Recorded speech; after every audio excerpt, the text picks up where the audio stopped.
Now, with Scott Severin away, I mean, they're going to have to appoint a new club captain. Who, in your opinion, would be the person for that role? There's only one person there. The one person with the right attitude. He's young. He's brash. He's not scared of anybody. Doesn't matter who you are playing against him, and that's Sander. He motivates players. He'll kick players up the backside, and that's what you need in a captain. None of this. Scott was a nice guy, lovely laddie, but he didn't do enough shouting and, for a better word, abusing players on the park to get their fingers out. So you don't think that Xander perhaps lacks the experience to be the club captain? Not at all. Not at all. I mean, what experience do you need to be a club captain, Charlie? You need enthusiasm. You need respect for your other players. I think he's got that. He might in the dressing room. He's a bit of a lad. He likes to carry on, likes the tricks and stuff like that. And the players all like him down there. But you need that. What he has got is, it doesn't matter. We all know Xander's a Celtic supporter, but he'd rather kick Celtic off the park than get beat off them. That's the sort of lad he is. He just wants to win all the time. I can't say that when in the dealings with him, he's certainly matured in his conduct with the media over the last few years, and he's a good ambassador for the club now. Yeah. I would agree that there's no one else seems to spring out to you. Perhaps Jamie Langfield, who's more experienced and has certainly reshaped his career after his, shall we say, little incident on holiday a couple of years ago. Yeah, he's done well to come back. But I mean, you played in a team that had a goalkeeper as captain, Bobby Clark, all those years ago. But I understand you're not too keen on keepers being. Not really. I don't think he's in the right position to motivate a centre forward, for instance. He's not close enough to get up to the front men, whereas Xander, can move back and forward between midfield, forwards, etc., and get up there. I just think Xander's the ideal captain. He has, and I agree with you as far as the maturity is. He actually speaks well now. If you do an interview with Xander, he's worth listening to. He thinks about things, and he doesn't come away with stupid comments now. And I think he'd be an ambassador for Aberdeen. And he wants to play for Aberdeen. He wants to do his best, and he's a winner. That's the thing about it. He's a winner. Well, two of our most famous captains, of course, both became the skipper at a younger age, and Miller and Buchan. Yeah, that's right. So yes, perhaps it's Xander's time. Mm-hmm.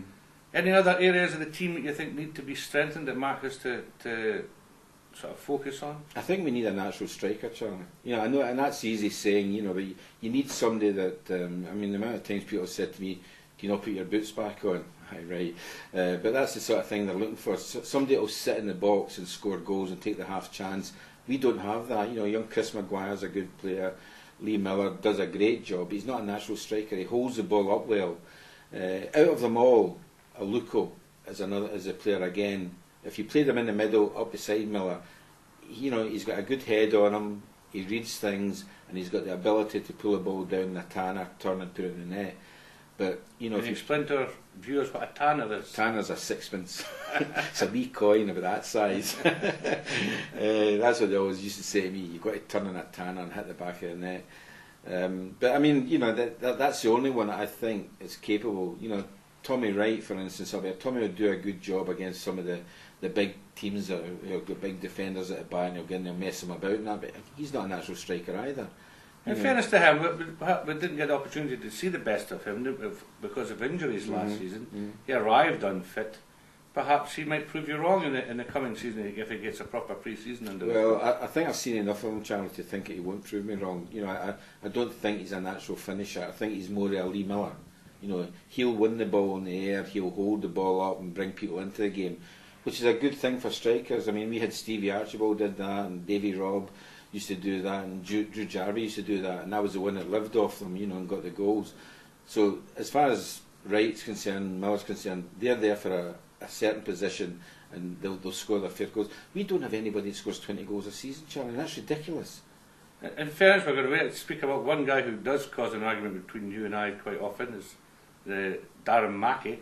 Mm-hmm. Now, I always think Darren gets bad press. I think that lad runs his hat out for Aberdeen. And you're talking about goal scorers. He's the last one, I believe, to get over the 15 mark. He got 16 goals. He was the top scorer for the club about 3 or 4 times in his career already.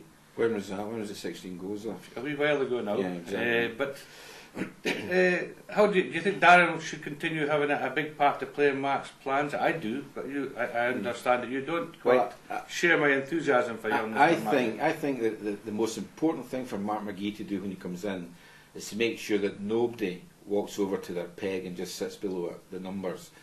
Nobody's certain of a game. You know, that's the best thing you can have in a football team, when nobody knows there are definite certainty to start that game, and that's the way it should be. Everybody should be fighting for the jerseys there. Darren was always in the team anytime he was fit. He does a good job. He does all the running into the right back position, the left back position. He chases people, he harries people. But his first touch isn't great. You know, I'd love to see him working more on his first touch. You know, Mark McGhee's a striker. Mark had a good first touch, and he had good close control. So Mark can help him that way. But most importantly, he never shoots. You know, when a ball comes to Darren, he's got no other thought just to hit it, and he scores a goal. That's Darren at his best. When he starts to think about things, it all goes wrong. I mean, how many times have we seen Darren through in a goalkeeper with just a goalkeeper to beat and doesn't hit the target? You know, that's sacrilege for a striker. But give him his credit, he has come up with some very important goals at the right times for Aberdeen, particularly against Dnipro to get the £1 million goal at the end of a fortune. I mean, and he scored against Celtic and you know, in the cup, and we won that. And he comes up with great goals, but you know, again, you know, he scored 50 goals, I think, just over 50 goals, but he's been at the club 10 years, Charlie. You know, I've worked it out. He's got about 95 when he beats my record. Only kidding, Darren. It's the Celtic game to open the season in the SPL. I mean, a wonderful opportunity for them to really get the fans buzzing, isn't it? Yeah, and also for Mark to prove to Celtic that they were wrong taking Mowbray and not him. Mm-hmm. I don't think you could have got a better start, basically because the players don't need to be motivated for a game like that. You know, they know it's Celtic. It's one of the two best teams in the league. The Celtic won't be fully wound up. It's, you know, first league game, but they'll have a few practice matches in between, a few friendlies, as will Aberdeen. So it's a good time to get them. Let's just hope that we get the big crowd we'll expect. Well, we haven't had a sell-out for an Old Firm match for some time. No, not at all. Do you think it would be a disgrace if that game isn't sold out? Absolutely, because you know, it's a new era. You know, they've got a new manager. This will be his first league game. It's against Celtic. There's that sort of juicy wee touch there with Mark, you know, talking about going to Celtic. So I think everything, you know, Celtic will bring up their fans. And I agree with Willie Miller on the fact that if we're not going to fill the stadium, then they should start giving more seats to the Old Firm fans. It's as simple as that. Because where the fans say, oh, but you know, it's the South Stand and that's been my seat.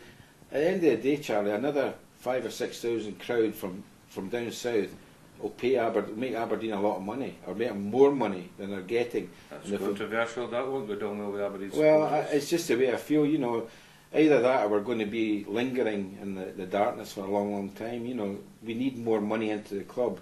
And say you do get 4,000 or 5,000 extra Celtic fans coming up, much as if a ticket, 15 quid.